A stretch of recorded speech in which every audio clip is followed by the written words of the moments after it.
Welcome back. Today, we're diving deep into the engine room of every single company out there. We're going to tackle one of the most important questions in all of business. Where does the money actually come from? Let's break down the sources of finance that power, well, everything a company does. I mean, this is it, right? This is the question that keeps every entrepreneur, every CEO, every manager up at night. It doesn't matter if you're launching a cool new app from your garage or expanding a massive factory. You need cash. So, how do you get it?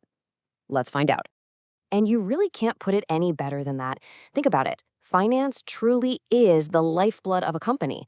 Every single move, from hiring one new person to launching a huge marketing campaign, it all comes down to money. So managing these funds well, it's not just important. It is, quite literally, everything. Now, here's the thing. A business always needs cash. It's a constant.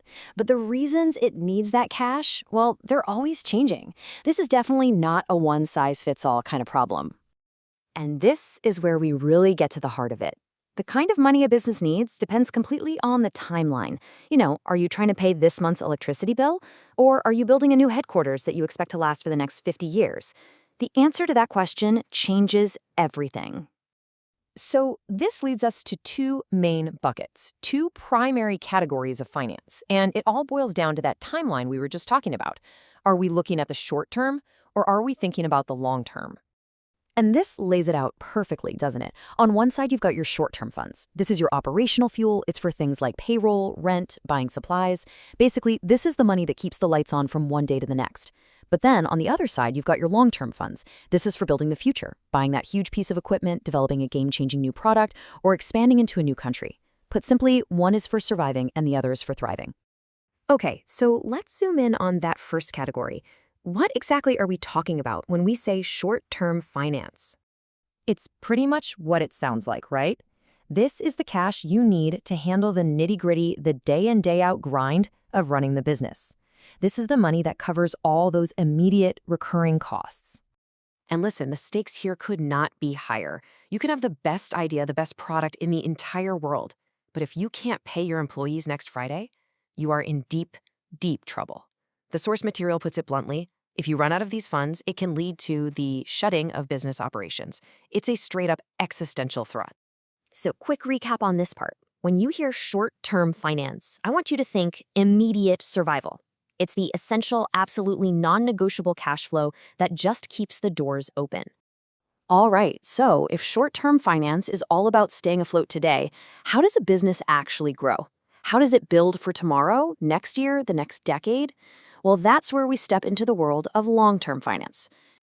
And again, the definition is spot on. We're not talking about paying the internet bill here. No, this is about making those big strategic bets that are designed to pay off over many, many years.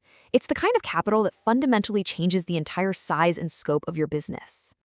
So, what does that look like in the real world? We're talking about buying a whole new factory, or maybe stocking up on an entirely new line of inventory before a big launch. Or maybe it's funding the years of research and development for a groundbreaking new product. See, these are the big bets. And that's the key takeaway for this half. Long-term finance is the jet fuel for growth.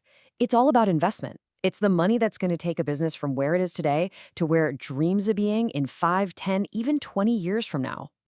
Okay, so you get it. There are two different kinds of financial needs. But you know what? Knowing the difference is just step one.